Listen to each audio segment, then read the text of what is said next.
Assalamualaikum warahmatullahi wabarakatuh. Perkenalkan, nama saya Zaidah Nur Azizah, nomor absen 35, dari semester 5 Agribisnis Hortikultura. Pada kali ini, saya membuat video ditujukan untuk memenuhi ujian akhir semester GASAL. Video ini membahas mengenai pengolahan hasil pertanian sesuai dengan potensi yang ada di lokasi tempat tinggal saya. Nah, seperti pada gambar di samping, saya mengambil komoditas bunga telang. Nah, di video ini akan membahas tentang GHP, GMP, serta HACCP pada bunga telang. Selamat menyaksikan. Nah, yang GHP yang pertama, satu pengumpulan. Di sini bunga telang dipetik dan dikumpulkan dalam suatu wadah. Di sini menggunakan semacam baskom plastik. Kemudian yang kedua adalah sortasi. Dilakukan sortasi dengan memilah bunga telang yang bagus, yang masih utuh, yang bebas hama. Kemudian dipisahkan dari bunga-bunga yang cacat atau yang kurang sehat dan benda asing. Yang ketiga, pembersihan. Pembersihan ini berupa pencucian menggunakan air bersih yang mengalir. Setelah dicuci, bunga telang kemudian ditiriskan hingga airnya benar-benar hilang. Kemudian yang keempat adalah grading atau pengkelasan. Di sini dibedakan ada yang kelasnya bagus dan ada yang kelasnya kurang bagus. Kemudian yang kelima adalah pengemasan. Di bunga telang ini pengemasannya menggunakan plastik mika. Lalu yang keenam, pelabelan. Pelabelan ini diberikan pada luar kemasan dan berisi nama komoditas, nama produsen, alamat produsen, berat bersih, tanggal produksi, dan tanggal kadaluarsa. Selanjutnya mengenai hal-hal yang perlu diperhatikan dalam pembuatan simplisia bunga telang. Nah, yang pertama, lokasi. Lokasi untuk menetapkan letak tempat produksi perlu mempertimbangkan lokasi dan keadaan lingkungan yang bebas dari sumber pencemaran dalam upaya melindungi simplisia. Nah, yang kedua, bangunan. Bangunan dan ruangan dibuat berdasarkan perencanaan yang memenuhi syarat teknik dan higieni sesuai dengan karakteristik simplisia yang diproduksi serta sesuai urutan proses produksi sehingga mudah dibersihkan, juga mudah dilakukan kegiatan sanitasi, mudah dipelihara dan tidak terjadi kontaminasi silang. Lalu yang ketiga, fasilitas sanitasi. Pada bangunan tempat produksi dibuat berdasarkan perencanaan yang memenuhi persyaratan teknik dan higieni. Kemudian mesin dan peralatan. Mesin dan peralatan yang kontak langsung dengan bahan didesain, dikonstruksi, dan diletakkan sehingga menjamin mutu dan keamanan simplisia yang dihasilkan. Kemudian bahan baku harus memenuhi persyaratan seperti tidak rusak, busuk, atau berbahaya, dan dalam penggunaan airnya itu harus air bersih. Selanjutnya adalah pengawasan proses. Nah, untuk mengurangi terjadinya produk yang tidak memenuhi syarat mutu dan keamanan perlu tindakan pencegahan melalui pengawasan yang ketat terhadap kemungkinan timbul bahaya pada setiap tahap produksi.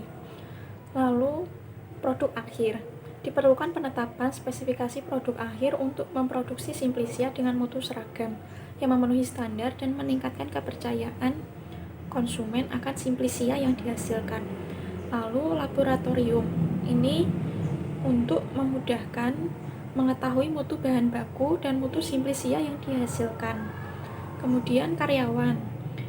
Higieni dan kesehatan karyawan yang baik akan memberikan jaminan bahwa pekerja yang kontak langsung maupun tidak langsung dengan produk tidak akan mencemari.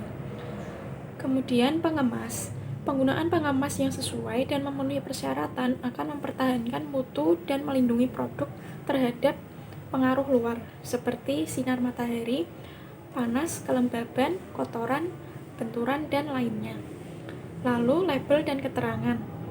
Kemasan diberi label yang jelas dan informatif untuk memudahkan konsumen dalam memilih, menangani, menyimpan, mengolah, dan mengonsumsi produk. Berikutnya penyimpanan. Penyimpanan bahan baku dan produk akhir harus dilakukan dengan baik, sehingga tidak mengakibatkan penurunan mutu dan keamanan simplisia.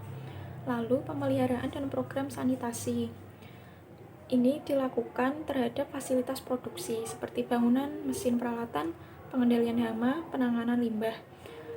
Ini dilakukan secara berkala untuk menjamin terhindarnya kontaminasi silang terhadap bahan yang diolah. Lalu pengangkutan. Pengangkutan produk akhir membutuhkan pengawasan untuk menghindari kesalahan dalam pengangkutan yang mengakibatkan kerusakan dan penurunan mutu serta keamanan produk. Nah, selanjutnya dokumentasi dan pencatatan. Melakukan dokumentasi dan pencatatan mengenai proses produksi dan distribusi yang disimpan sampai batas waktu yang melebihi masa simpan produk. Hal ini berguna untuk meningkatkan jaminan mutu dan keamanan produk, mencegah produk melampaui batas kadaluarsa, dan meningkatkan keefektifan sistem pengawasan. Nah, selanjutnya penarikan produk. Ini merupakan tindakan menarik produk dari pasaran.